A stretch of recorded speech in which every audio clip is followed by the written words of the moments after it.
The dramatic move taken by the 7 F.N.M members of parliament is being viewed as a watershed moment in Bahamian history. In this report, our Betty Thompson-Moss speaks with a university professor who takes us back in history with similar events.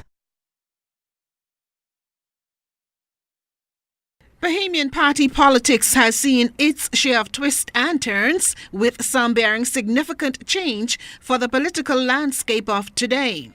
Serving chair of the School of Social Science at the University of the Bahamas, Dr. Christopher Curry says, while we don't have identical circumstances to this week's uprising, similar events stand out. He recalls when 3 MPs challenged the leadership style decades ago of the late Prime Minister Sir Lyndon Pindling. 63 to 65, there is fracturing in the PLP, and this conservative group then are going to lead the charge to challenge Pindling in a way.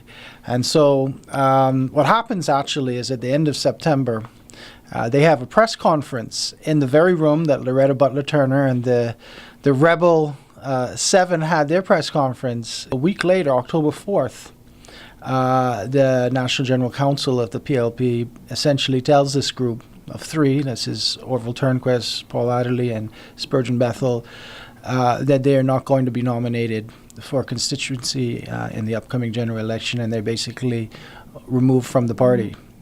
7 years later, in 1971, the PLP saw a move by a group later known as a Dissident 8.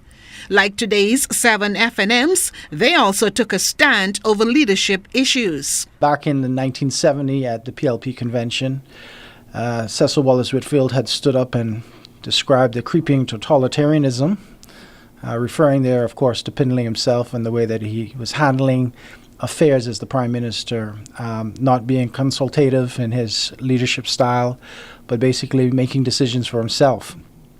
And so him and 3 other cabinet members, inclusive of Arthur Folkes and Warren Lavardy, those are probably the 2 other most well-known, eventually leave. So you have 4 cabinet members and then 4 other backbenchers that leave the PLP between 1970 and 1971. That move, taken decades ago, led to the launch of the Free National Movement. While the country has seen the emergence of splinter groups of fringe parties, they have not survived. The history professor points to factors impeding their growth. I think it's expanding the base. You usually start with small number of supporters. You have some persons who would give some financial support behind it. But, you know, trying to win a general election where you have to have candidates in each constituency, and then not just candidates, you want visible, viable candidates, persons that have name recognition that people see as important figures who are going to represent them well. In addition to having a strong financial backing, the university professor says a third party has to have a platform that is distinct from others.